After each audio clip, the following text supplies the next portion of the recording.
Aloha, I am Christy Chadwick. I have a master's in deaf education from Washington University School of Medicine in St. Louis. During my program, I learned alongside audiologists to learn more about the science of the ear and also how devices work, such as hearing aids and cochlear implants. With this, I learned a method called listening and spoken language, or LSL. Now living in Hawaii, I run an organization called Hawaii Hears. My mission is to deliver services to families who have children diagnosed with hearing loss, who use hearing aids and cochlear implants. I also provide education and awareness to professionals in early intervention around language development for children who are deaf or hard of hearing. The main focus of Hawaii Hears is to provide support to families, to empower them and help them get what they need to be able to communicate with their child.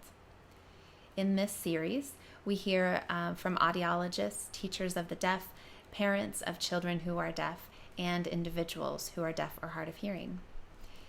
If you want to learn more about my services or what Hawaii Hears offers, please visit hawaiihears.com. You can also donate by clicking the donate button at hawaiihears.com. Mahalo. Aloha.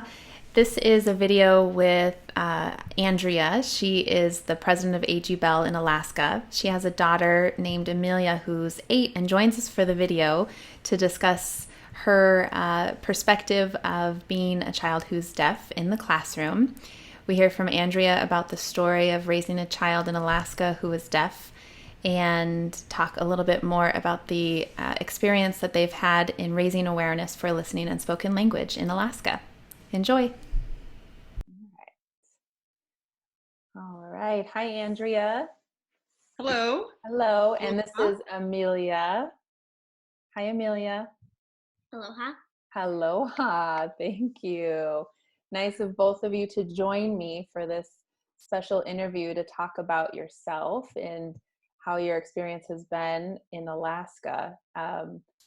So I want to just start with you, Andrea, and I want you to tell me a little bit about your background in Alaska and what it was like for you to have a baby born deaf there. Well, there's a kind of a prologue to this story. Okay. I had lived in Alaska for 2 chapters. I came up to Alaska from the East Coast back in 2001 with a degree in speech and language pathology, and I practiced for many years in early intervention. I never had the deaf and hard of hearing population. I was doing autism and all the other developmental issues and delays. Other speech therapists took the deaf and hard of hearing. Mm-hmm. So I then moved to Ireland and worked with adults with neurodisability for 5 years. And I had our firstborn child, Julia, in Dublin, where they did not have a newborn hearing screen. But I subscribed, because I'm an ASHA member, that's our speech and language pathology organization in the United States. Mm-hmm. I kept reading about this newborn hearing screen that was becoming more available in most of the United States. So when we moved back to Alaska, I was pregnant with Amelia, and I was really looking forward to this procedure that had been mandated in Alaska in 2008. Mm-hmm. So on St. Patrick's Day of all days, along came Amelia into the world, and it was a great birth. It was a natural birth. It was, they're only 20 months apart. I guess my body knew what to do this time, and it was just, it couldn't have gone better. No complications whatsoever. And so we stayed in the hospital for 2 days, and they came in to test her, and they couldn't get a pass. And I thought, well, that's funny. That must be the machine. So, yeah, because we don't have any deafness in our family, why would she not hear? Mm-hmm. So we went back. They encouraged us to go back to outpatient for a follow-up, and in 2 weeks' time. I went back again, and of course, Anybody who's had a baby knows those first 2 weeks after you've given birth are really hard. Mm-hmm. You're just trying to survive with your baby basically, and make sure you're both getting the nutrition you need. So when she referred again after a very long time, and she was a wiggly baby, she didn't sleep much, did you? You don't remember that, but you didn't sleep. You thought, I've done 9 months time, I'm awake now. So Yeah. I just wasn't believing the results. Mm-hmm. And it wasn't, thank goodness, we had a pediatrician, and this is more the exception than the rule, I'm afraid. We had a pediatrician who understood the early hearing detection um, guidelines. And when I told him that, she had referred twice, and I thought, isn't that silly? I mean, they don't know what they're doing. The machines don't Mm-hmm. work. He got very, kind of had a very grave face and said, you need to go back. And at this point, Amelia was 6 weeks old. Mm-hmm. Um, Now, I know for many families in my community that would not have been the same. They would not have necessarily had a family doctor or pediatrician who would have followed up as like this pediatrician did. So I was really lucky.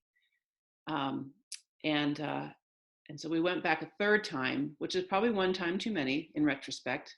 And she referred again, but at that point, I realized this was not going to change. Mm-hmm. And so we got in within about 10 days to see the audiologist. And fortunately, um, she was able to sleep for 2 hours. It was kind of a miracle. And Wow. we were able to get a non-sedated auditory brainstem response test. Mm-hmm.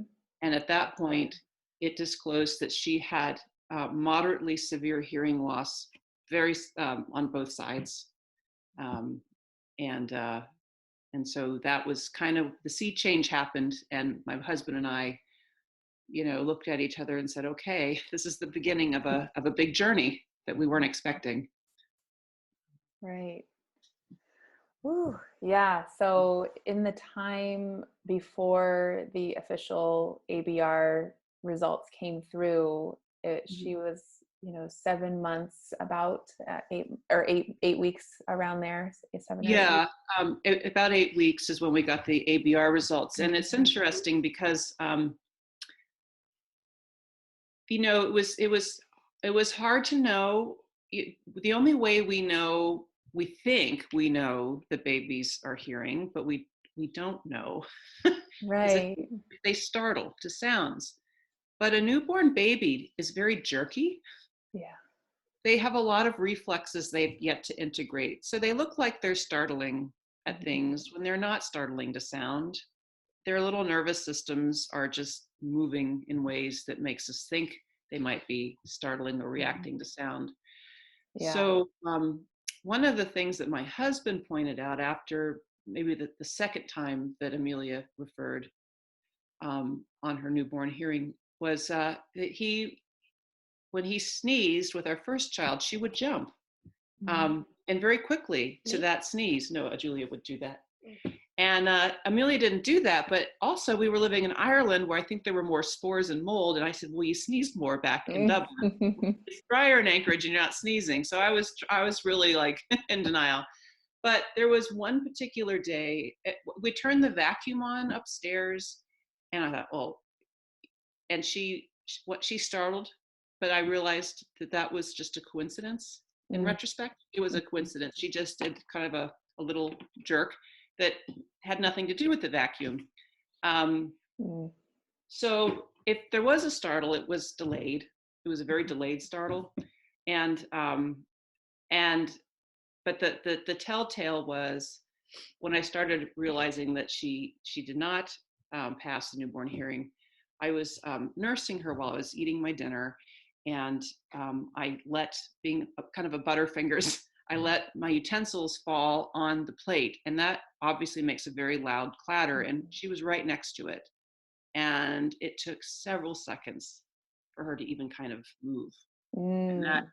that told me, like, she's not profoundly deaf, but Yeah. she's not reacting to sound. Something didn't process right.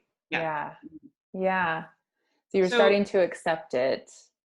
And it mhm, was just so unexpected.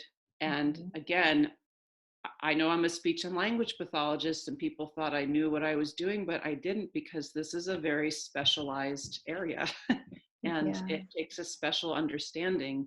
And I think it's important to realize that not every ASHA certified speech and language pathologist really understands this either. It took this to be a personal experience for me to Mhm, really fully appreciate um, how unique this is. Uh, mhm. so, Yeah, yeah. unique. It's a different way of thinking about how the brain operates. It's, Mhm. we hear and we listen with our brain. And if the access isn't being given to our brain, then our speech and our language can't come about because our brain isn't processing it the same way that everyone, typical hearing does. Right. And I think So, babies yeah, they can't tell you that they can hear or not. I no. mean, they really don't. They're absolute masters of disguise in that Mhm. regard. Yeah, and Uh, even later in life, if they didn't know, they wouldn't know any different if we didn't tell them. And yes. there would be frustration and there would be definite misunderstandings, but Mhm. they wouldn't know any different. So, as so after that point of finally getting a diagnosis and coming to terms with this is happening, what were Mhm. your next steps? Well, I guess the first thing as a mom, I felt like I had done something, um, Hmm. because I was the one who grew this life, right? Yeah. So I was having a really once the grief started, it really came in hard, and I must have done something. So I was really fortunate that the otolaryngologist, the ENT doctor who saw us to give us clearance for hearing aids, said, why don't you get genetic testing done? And I'm really glad for us that happened, because that let us know that she had connection 26 deafness, Hmm. which both my husband and I were carrying that that different gene, Hmm. and that it wasn't anything. For me, I just wanted to make sure I hadn't exposed myself environmentally to something. I just needed an answer why this happened, and Hmm. that was very healing. And I think after. Now, I know that doesn't work for every family, but she just happened to have the most common genetic mutation, if you want to call it a mutation. She had a genetic difference that is most common in our European gene pool. So I was able to just kind of close the door and say, okay, this is cool. It's in our DNA, and this Hmm. was meant to be. And Yeah, now it we, wasn't your fault. It no, just was it part wasn't of the part of genealogy. our story. Yeah, it's Exactly. just it's Yep. a part of our family story, and Hmm. this is something now that I've come to embrace. Um, uh, so the first the first thing that came to me on a very deep emotional level was, how am I going to be able to share in the sound experiences of our world with my child? Hmm. Um, will she um, will she have access to the bird songs of spring? Will she be able to get all tingly when she hears a beautiful choir sing? Hmm. And those were things I was grieving and really afraid that she wouldn't have that sensory experience that I has enriched my life having that. Um, and then the other thing, I wasn't even thinking at first about, well, how will she learn to communicate? I think that I realized that I had met enough people who were at least talking. Maybe they weren't listening because they were much older, but Hmm. they were able to talk. So I knew that she would talk, but this was the amazing thing, is that because of the early hearing detection, because we caught this early, because we have really good hearing aid technology, including using at the time it was an FM, but Hmm. extra devices to make sure that sound comes in as clearly as possible when there's noise. That she really had a a very high probability of learning to talk by hearing sounds, Hmm. which was a game changer from people in my generation, or even, people 10, 15 years younger than I am. So this was really new. Yeah. And you kind of came in under the very beginning of newborn hearing screening in Anchorage. You're in this big city of Alaska, really. It so is. You had access. Right. To these things. Yeah. Exactly. And so the next big scary thing was, well, we know she needs sound because we need her to have sound because we're a family of sound, and I want her to. This is an important part of her brain development, basically. How are we going to afford it? And that was, the next thing. And fortunately, at the time, financially, we were able to qualify for our state's Medicaid. So that was hugely helpful because insurance companies, weren't really helpful in that regard. So that was another big stressor. There are financial aid and medical grants, but it's knowing how to go after them. It's hard to do when you have a newborn baby and you're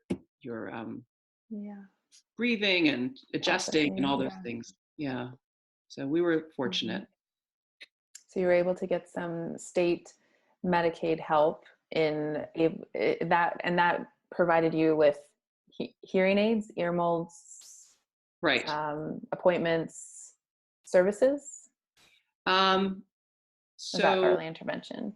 That was early intervention. So we had Part C, but this is where things got kind of changed a little bit. We'd had some training. So basically my child was receiving services from my employer. So it was a very interesting situation. And I knew as a parent, as a consumer, that we didn't have the training that I wanted for my child. It's just a general Part C service.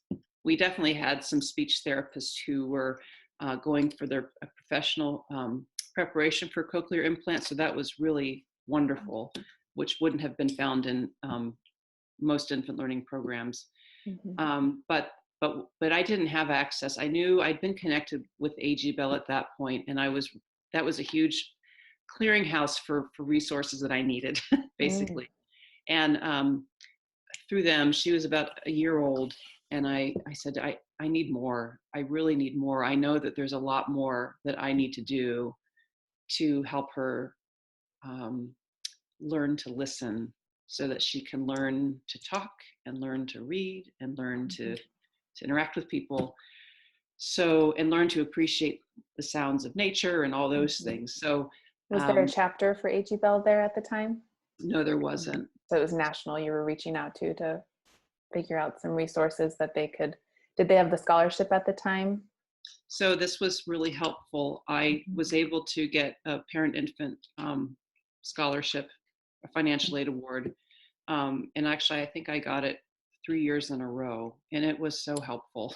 It was just really alleviated some stress. It's not that it could pay for a hearing aid, but it could pay for several pairs of ear molds if I needed it. It actually helped fund travel for us to go out of Alaska to the lower 48 to go to a center and get face-to-face help from a listening and spoken language specialist, because at the time we did not have anybody certified or with the knowledge in our state to provide that service. So and now, do you have anybody with listening and spoken language? Yes, we have one therapist for the whole state, and we do have a small population in our state, but I can see there's such a need in so many areas. Even now, she's in private practice, so she's she's accessible to everyone, but we need it in school districts. We need it in our statewide consulting services for special education. There's just a need everywhere. Yeah, absolutely. Yeah. Yeah. Where does Amelia go to school now? Denali Montessori. Oh, Montessori school. Yeah, the Montessori school. Yeah. Yeah, cool. And How many kids are in your classroom? 23, no, 25. 25? Wow. How do you like school? Good. Yeah? What are you learning? Math, reading, and spelling, and science, and like the Big Bang. The Big Bang Theory. Ooh. Yeah. Wow. What's it like to listen in your classroom? What are the sounds like in there? Is it really loud? Is it quiet? Medium. Medium? Loud and quiet. Mm-hmm. Does your teacher wear an FM system? An FM device? Does it go straight into your devices, or does it stand in the classroom? Is there a speaker in the classroom? It goes into my devices. In your devices, cool. Do you call them hearing aids, or do you call them your ears? What do you call them? You want to show we have more than just a hearing aid now, don't we? Yeah. What do you have now? Do you have two? Do you still have two hearing aids, or what happened? I have a cochlear on this side and a hearing aid on this side. Oh, when did you get your cochlear implant? Last year in May. Oh, not, yeah, it was last year, May 2018, right? You were, how old were you? 7. You were 7, yeah. Okay. So yeah, so you've had it for a little over a year, almost 2 years. Mm-hmm. Yeah. Do you like it? Mm-hmm. Mm-hmm. What was it like when you first got it? It sounded weird, but now it doesn't. What did you hear when you first turned it on? Like minions. Minions? Minions? Like the voice was really squeaky? Yeah? Oh. And now it's okay? And everything sounds normal? Cool. Yeah. Would you mind taking off your implant and showing it to us on the camera? Cool. Thank you. And can we see your hearing aid too? Ooh, awesome. Pink. And then what sparkly, is that sparkly blue? Yeah. Nice. Did you choose your hearing aid? Mm-hmm. Yeah. You always choose the molds, don't you? Yeah. Yeah. Awesome. Yeah, I so like in it. first grade, we started hearing hissing sounds in our ears, didn't we? And it was snake sounds, and it was really getting hard. What was first grade like for you? Hard. Yeah. What was happening? Do you remember? It was louder in that class than Mr. Moyer's class. Mm-hmm. You were exhausted at the end of the day. And they had 26 people in that class. Mm-hmm. And we had 25 people in that class. Mm-hmm. Were people starting to sound funny? Yeah. Yeah. So there was a progression in her hearing loss in first grade. In the left ear or both? Mainly the left. Mm-hmm. The biggest drop was in the left ear. And we had, everything was just becoming distorted. And then at night, she was just scared to sleep because she just heard snake sounds. And I'd always come in their room. Mm-hmm. Oh. A lot of anxiety. Yeah.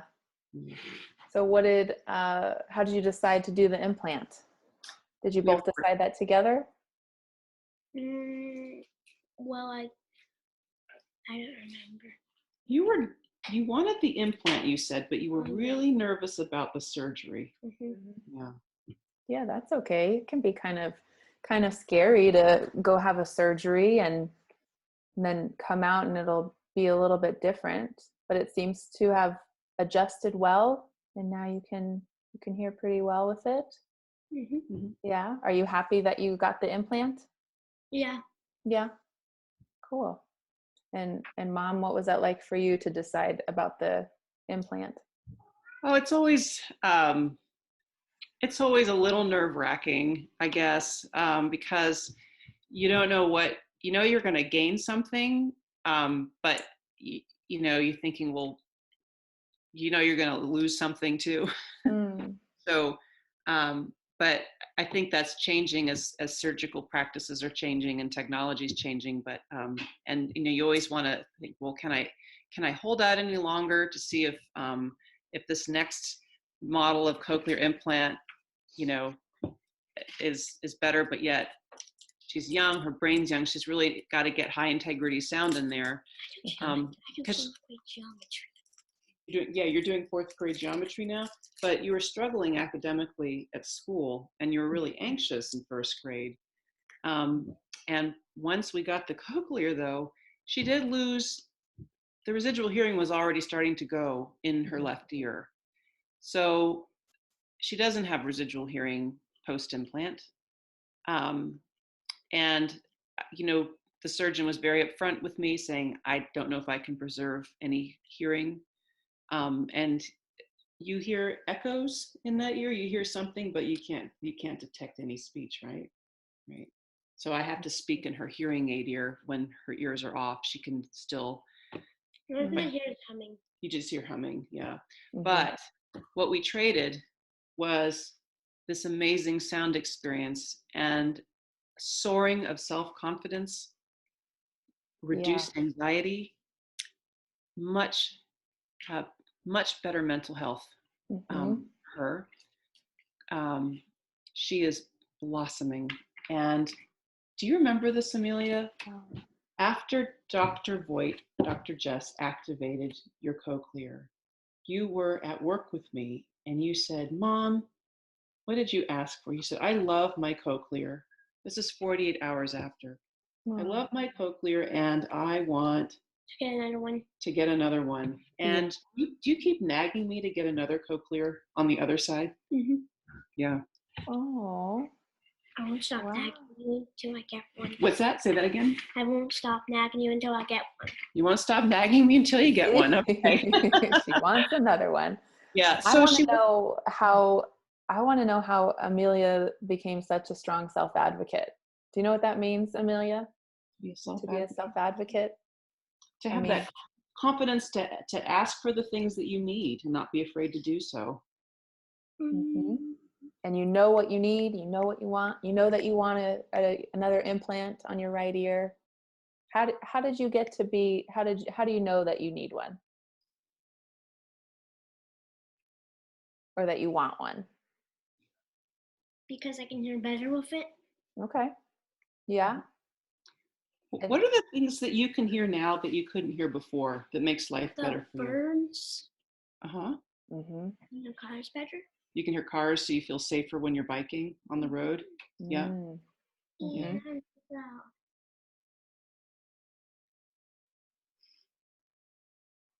Do you hear talking better? Can you hear the people's speech a little bit easier with your implant? Mm-hmm. Is it easier to talk to your friends at school now? Yeah. What do your friends think about your implant and your hearing aid? They like it. Mm-hmm. Yeah? You talk to them about it? Yeah. Pretty just normal, right? You're okay with this. I'm going to answer Christy's question for you about why you're such a good self-advocate. Okay. So Amelia we fortunately, because of a grant that A.G. Bell gave our school district a long time ago, and with a couple other grants, we have an auditory oral preschool taught by a teacher of the deaf. And on part of the curriculum was not just listening and processing longer bits of instructions and getting kids ready for kindergarten, but also self-advocacy. Mm-hmm. And that's still, Amelia's still on an IEP, and we're going to keep her on as long as possible because of hearing impairment. But she gets to teach her the deaf 3 hours a week. Miss Benedict comes in and helps you. Monday, Wednesday, and Thursday. And so Miss Benedict helps you learn math vocabulary, right? And she taught me what the word game is. It's a board game, and also like I'm game for a trip. Right, she's touching about multiple meanings of words. Oh yeah. Words have more than one meaning. And times and multiplication. But right. But the other thing that she does, along with our school audiologist, is they work with Amelia, and they have been since day one on self-advocacy. And so kind of learning about what it means to have a hearing loss, what it means to wear devices, to say that it's okay and you can still have, yeah, and to just know how to stand up and say, wait, I can't hear you. Can you say that again? I raise my hand and do that. You raise your hand and do that? Definitely raise your hand. Yeah, good. It's good to know when you need what you need and to ask for it. Yeah, and it's good when the teachers are educated so that they understand that she's not trying to interrupt them. She really has a need. We had to advocate a bit because we have, substitute teachers from time to time, and they don't have zero training. So it was important for us on the IEP to, as parents, to educate the teacher, saying, in order for her to have a free and appropriate public education, she, it doesn't, whoever is teaching the class that day needs to know how to meet her needs. So the team really is great. They've worked on making sure that either the substitute teacher is well known and knows Amelia, usually a retired Montessori teacher who's familiar, or that the new teacher has been briefed. Right? That's great. Yeah.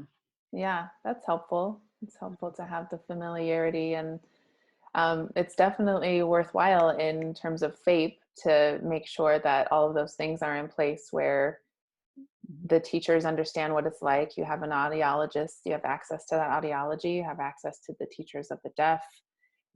Is your teacher of the deaf, does she specialize in listening and spoken language? Does she have a background in sign language? What's her knowledge of?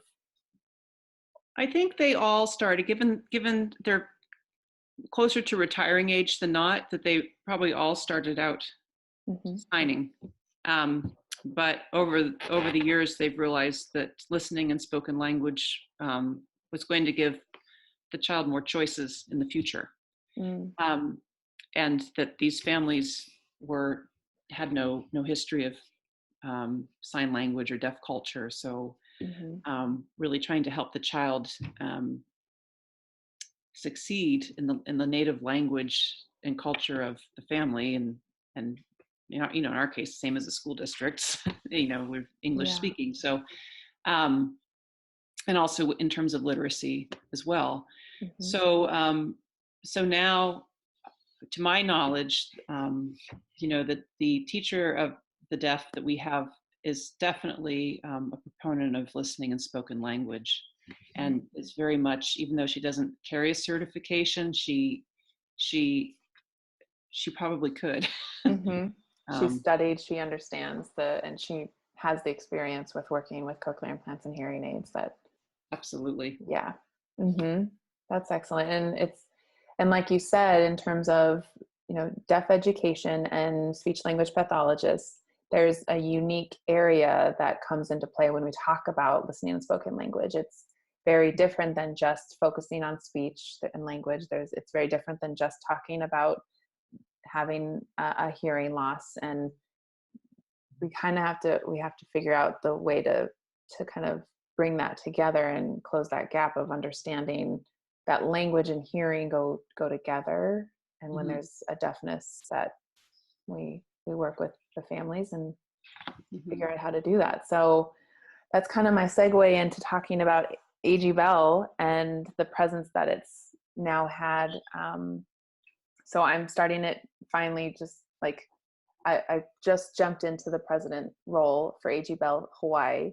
You are the president of AG Bell in Alaska. When did you take on that role in Alaska? Because it wasn't there when Amelia was born, but they brought you lots of help. And then when did you start it? So we incorporated in January of 2017. And at that point, Amelia was, 6 years old, and Julia was 8. So you were 5? Yeah, remember? Oh, I guess you were not quite 6 yet. You were still 5. Okay. But they were at school, and I, I was just at that point where I wasn't suffocating and motherhood of young children. and so I knew that, I could take my kids. We started out with chapter meetings, which was a lot of work, but it definitely kind of got things going, got our presence established, and they were, old enough to come with me, and I didn't have to keep my eye on them all the time. So, and I had another mom who had younger children, who said, put my name on the paper, I'll be vice president. And then a wonderful adult who grew up deaf, but oral deaf, who just, and is very involved with the early hearing detection. And he basically said, this is so important because I don't want kids to go through what I went through. Kids can learn to listen now. Kids can have access to sound like never before. So, yes, that's right. We'll talk about, we'll talk about that. We'll add that later. Okay. Okay. Yeah. Yeah, that's really awesome. What do you want to say, Amelia? Do you want to share now? In my school, there's another person with a cochlear implant. He's a teacher, and his name is Mr. C. Oh, wow. He's new this year, isn't he? Yeah. What is what type of teacher is he? Is he one of the grades, or is he a teacher for you? He's a life skill person. He helps people who can't walk. Oh, wow. That's cool. Do you get to hang out with him much? We say hi a lot. Yeah. Awesome. Do you chat with him every day a little bit in the hallway? Yeah. Yeah. And you deliver his coffee. Julie was just saying, you have the cafe at school that you do deliveries for the cafe, don't you? Mm-hmm. Do you take orders? Not yet. I deliver. You just deliver because you're not in fourth grade yet. Okay. Okay. Deliver his coffee and go talk to him. That's cool. Do you like that? Do you like that he's in the school with you? Yeah. That's awesome. Mm-hmm. Cool. Yeah. Yeah. Anything else about him? He has a hearing aid on one side and a cochlear on one side. Just like you. Whoa. Except his hearing aid is different. It has like a wire. Yeah. Smaller one. Yeah. So you guys talk about your hearing aids and your cochlear implants and what it's like, and you just talk about the day, talk about the weather. What do you talk about? What do you talk about?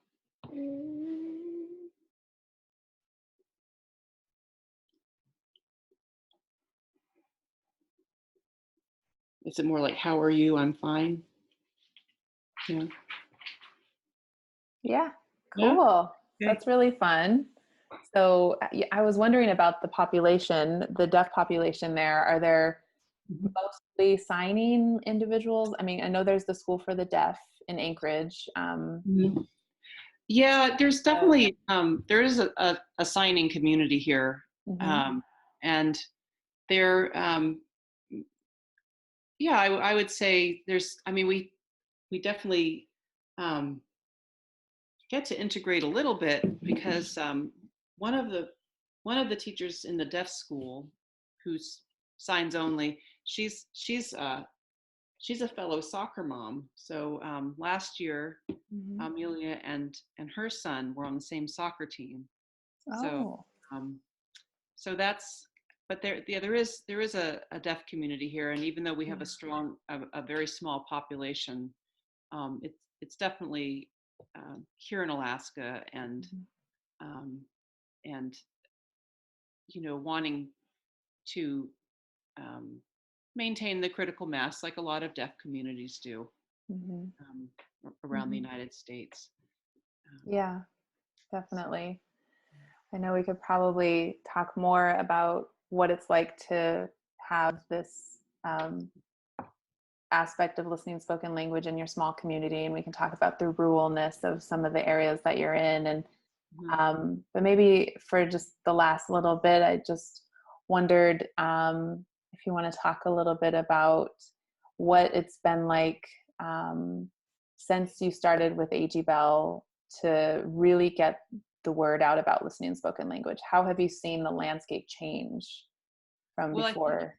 yeah, it's a good question. I think it's been a really gradual process, and it's always going to be a work in process. But one of the things that was, I feel like at this point in time, we're more on the, HEBL has a cradle to career initiative, and we're definitely still focusing on the cradle side of things. And I'm hoping through time that we'll be able to cover the whole span of childhood into adulthood. Mm-hmm. But for now, we kind of work as an adjunct with the early hearing detection. And how we've done that is we have the highest out of hospital birth rates in the country, to my understanding. Mm-hmm. And so fortunately, we were able to there's it's called the Alaska Birth Collective. It's a nonprofit focused on letting expectant mothers know their birth options.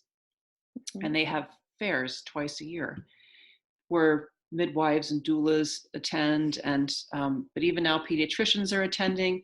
And so we thought this would be a great opportunity to introduce the importance of why you need to make sure you know your newborn's hearing status, and hearing status all through your child's childhood, early childhood especially, while they're developing language during those critical years. So we've been going to these baby fairs. We've been giving out these infographic bookmarks. Mm-hmm. We also attend the annual Kids Day in Anchorage, which now the baby fairs get several hundred expectant mothers coming through in families. And some of these families have older siblings who are young children who maybe they didn't pass the hearing screen. And so mm-hmm. we're a reminder to them. We have definitely had great conversations at the baby fairs, letting families know about this very precious moment in a child's development where their auditory brain is ready to grow. And after that, the door kind of slowly closes. So it's why it's so important to get sound in early. The other thing is we have just kind of updating families that deaf children can listen and talk, that if your child's born deaf, that does not mean that they're going to have to rely on sign language, or that they even need sign language. There are other options out there, and that if they find themselves in a situation where they do have a child with hearing loss, we're one option out there they can come and talk to. Mm-hmm. And so then we have Kids Day, as I said a little bit before, and that has about 15,000 people coming through. And we use that day to educate on the importance of hearing for learning and literacy, and for social growth mm-hmm. and integration. So that's a day where we will have a fun a display. We have our audiologist gives us this big ear that people can take apart the anatomy and put it back together. And we have coloring sheets and worksheets. And the last year we had, it's the brain that hears, not necessarily the ears. Mm-hmm. And the kids coloring that in, and we just have a fun thing. And we engage with families about the importance of hearing, and just, making sure that if your child's showing a speech delay, that you look at hearing mm-hmm. As a big part of that, because unfortunately not every, even a speech and language pathologist, that should be the first thing somebody looks at right. when there's a delay. Oftentimes that gets overlooked, very, mm-hmm. very unfortunately. So just trying to educate the public about that auditory awareness. Mm-hmm. That's great. And that is what is really changed, because that wasn't available before Amelia was born, probably. And then even when she was born, there was maybe not that awareness. So right. I'd say that's huge. Awareness is big. It is. And then the last part is just community building. Mm-hmm. We have a winter party coming up on December 7th mm-hmm. at the Russian Jack Chalet. And so hopefully we'll have snow for a sledding party, but we do cookie decorating, and it's just a time for people to come together and catch up. Mm-hmm. And and then we have an end of school picnic in May, because our school ends in May.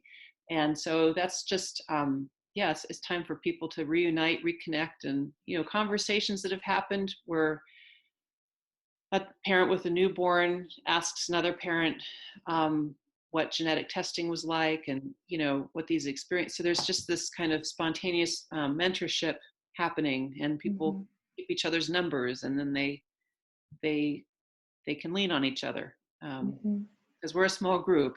And I think what I was really hoping to promote when I started this is that if you're a capital D deaf child from a deaf family, or you're in the deaf community, you have a community.